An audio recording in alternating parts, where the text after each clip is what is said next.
All right, Steeler fans, time for the mailbag segment. Every single Tuesday morning, I put out the tweet.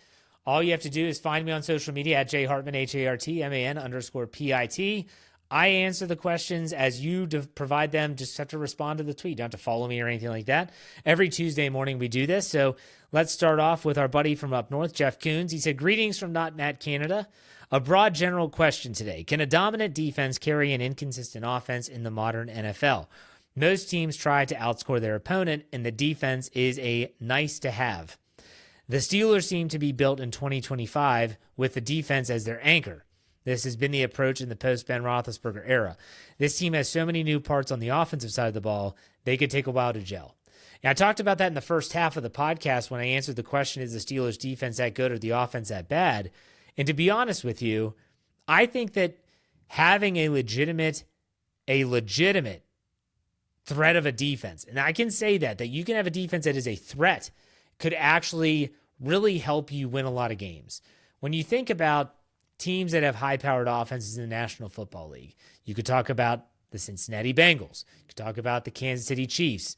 You could talk about the Philadelphia Eagles. Look at what the Philadelphia Eagles did last season. Dominant defense, good offense that matched the defense. That's the sweet spot. Kansas City, they had a great defense. Offense, probably not up to what most people would consider the standard for them, but still, they're in every game because of that defense. The Steelers could be the same. They just need a competent offense. That's the key. Can they have a competent offense? Haven't seen that in a long time. Good question. Let's go to Thomas. Hey, Jeff. First question in a while.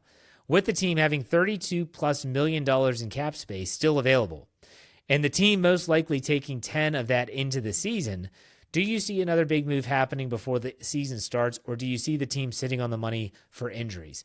I don't think the Steelers would sit on the money for injuries just because they're wondering if they're going to have injuries. No. If you're carrying $10 million into the season, it's so that in case you have injuries, you can deal with it. So if you're taking the $32 million, 10 away of $22 million, I think the Steelers have created that space in the situation, or if the situation arises, that they do go out and get another player. That doesn't mean they're going to get another player.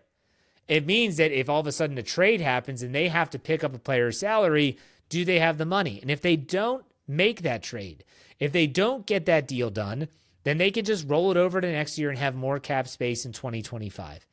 I understand what you're saying, and I hope you understand what I'm saying. I think that they are going to keep that $10 million as they typically do, and that's going to be for obvious purposes. But then also they're going to be looking at, well, if we need the money, we can use it. If not, we'll roll it over. Let's go to Aaron. He said, hi, Jeff. Made my first trip to Steelers training camp last Wednesday. You were there with Coach Kevin Smith. He said, made a day trip from Kentucky and back that night. We did hit up Sharky's afterwards. It was a great experience. Do you think this team can win the AFC North this year? I'm one of the few that thinks they can. History has shown that the AFC North, and this is just a blanket factual statement, not an opinion, the Pittsburgh Steelers, the Baltimore Ravens, the Cincinnati Bengals, I say the Browns, I don't say them because they've never won the division. None of those three teams have ever won it 3 years in a row. Steelers haven't won the division in a while. So the Ravens have won it the last 2 years. Another team is going to win it this year, whether it's Pittsburgh or Cincinnati, we shall see. But I think they can win the North. A lot of it will come down to health. Let's go to Renan. He said, would you give A-Rod playing time Saturday or let Mason and Will run the show?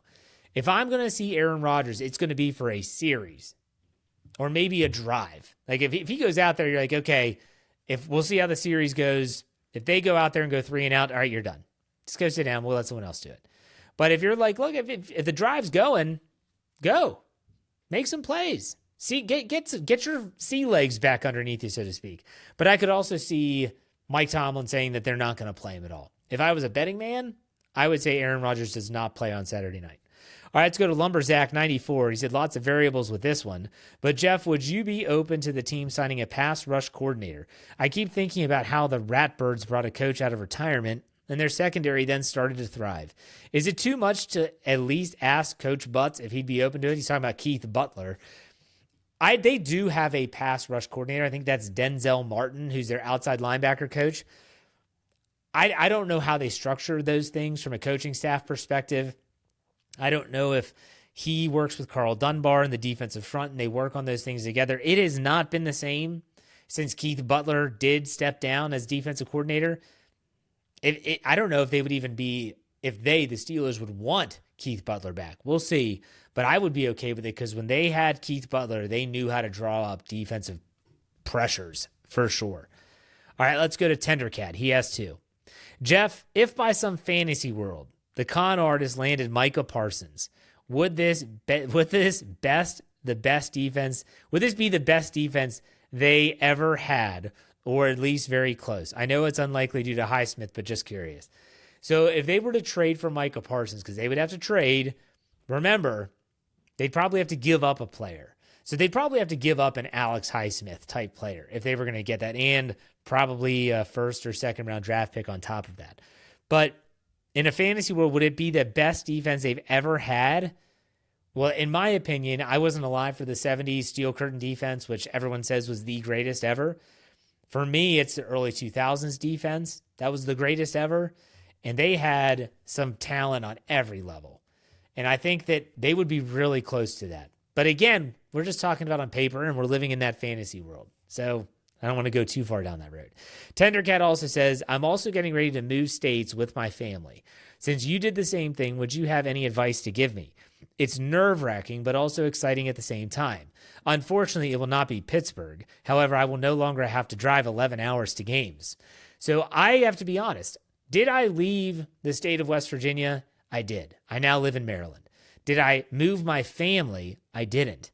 I went to college at Shepherd University at Shepherdstown, West Virginia. It's where I met my wife.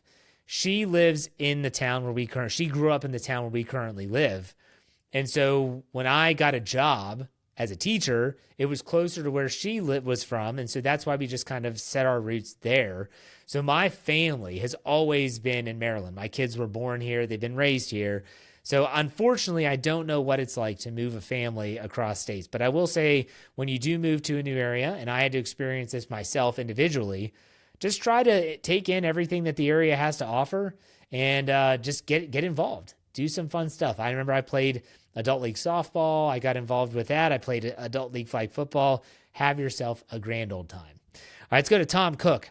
Hey, Jeff, I know you have said you want to see what Broderick Jones can do at left tackle, but why aren't we hearing more about a trade for a left tackle? Would you support a trade for Braxton Jones of the Bears, and what do you think it would cost? I don't know if I would support a trade. I'm not against a trade, but that would be a damning sentiment statement on Broderick Jones unless he gets hurt. If Broderick Jones gets hurt and he's out for a significant amount of time, I would expect them to trade for a left tackle. But if he's healthy and you trade for a left tackle, like this is a guy they drafted in the first round and they traded up to get him. Come on, like we cannot just abandon this guy when he hasn't even shown us what he can do. I understand, Tom, why you're asking the question. But unless Broderick Jones has a significant injury and is going to miss a significant amount of time, I don't think this is even in their current thinking. They're not thinking, should we trade for a left tackle? They're thinking basically, well, you know what? We got to see what Broderick Jones can do. And I am 100% supportive of that. They have to see what he can do. And if he sucks, we'll all see it together on the football field. All right, let's finish this up as we always do with some humor. Steeler fan 69, he said the following are Dave friendly. He had a really funny joke on the Steelers preview podcast last Thursday, the show that I do with Brian and Dave. Here's what we have this week. The doctor said I need to eat more greens, so I'm switching to mint chocolate chip ice cream. Next, what's the definition of endless love? Stevie Wonder and Ray Charles playing tennis. Oh my gosh, that was multifaceted. I love that joke. That's a good one. And what sound does James Bond's doorbell make? Dong, ding dong. I like that a lot. But that second one, that endless love. Friends listen to Endless Love in the Dark. If you know, you know what I'm talking about. All right, this has been a great show. I hope you all enjoyed it. I know I did. On Friday, we'll be talking all about the Pittsburgh Steelers getting ready for the Jacksonville Jaguars, key storylines, players to watch, all that fun stuff. We're going to try to get everything unpacked for you there. And we'll also have Jeremy Jerome Bets on every Friday like we always do in the All Bets Are Off segment. Make sure you check out SteelCurtainNetwork.com and the Steel Curtain Network podcast, all of them. Make sure you check them all out. Steel Curtain Network. We appreciate every single one that listens, that reads, all of you. We appreciate you. Thank you all very much for listening. I'll be back on Friday. You know how we finish these up. Be safe, be kind, and God bless. Have a great rest of your week. We'll see you on Friday. Go Steelers.